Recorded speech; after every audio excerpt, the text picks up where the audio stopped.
Today we are in Atlantic City at the Hard Rock, and I'm getting the lights set up. Check this out.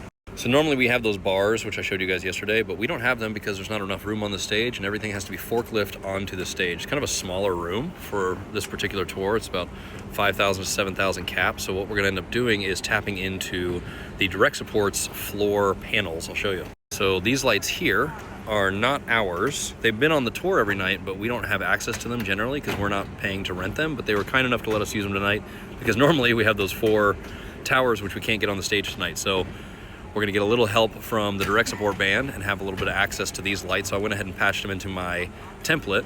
As per normal, we get these back 5 on the top row here. So if you can see this is our normal setup for the top of the lights. We don't get the entire ring that's reserved for the headliner.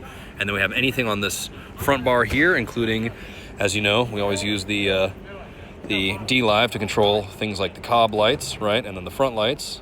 So to light the stage up. And then there's a bunch of other stuff in these that I'm gonna go over right now. Okay, so you can see this sequence that's running. I have control over everything. So like if I wanna change the hue of those back green lights, I have a slider here. You see these front spotlights up here. Sometimes they're a little too bright. So I actually can turn them all the way off or just dim them with this particular fader here. Just something to kind of keep in my back pocket. And then I have certain things like hue. If I wanna change that green to a different color, like now it's blue, I'm just essentially rotating this knob. Like we can make it pink. And so this hue knob here is bound to the hue for the cues. So if I want to change it to blue or red or yellow, I can change that. Change the zoom of the lights so you can see how tight they are right now, and then I can zoom them way out and make them nice and wide. Or I can make them super, you know, these beams themselves, so I can kind of zoom them out a little bit, or I can make them very, very narrow. And then I have things like tilt. So this knob here, I can change the actual tilt of the lights, right, directly from the soundboard, which is kind of insane.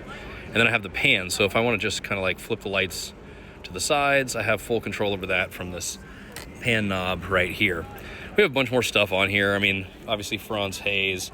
Normally we turn on these coffin lights from a button right here. And then if I want to reset all of these modifiers that I've, you know, done from these particular knobs that modify certain things, like the speed, for example, if I want to make it go faster, this is a speed knob, right? Then I can pause it by going all the way to the left. So speed is right here. I got beat control, so I can change, like, see, that's like the actual effect, which is controlled by the metronome, like the tempo of the song. So like something like that, or I can go really, really fast if I want to. Change the speed of the actual movement, pause the movement, pretty cool. But if I need to reset all this, I can just hit this button right here, and it's gonna go back to what the actual cue is supposed to look like. Pretty cool.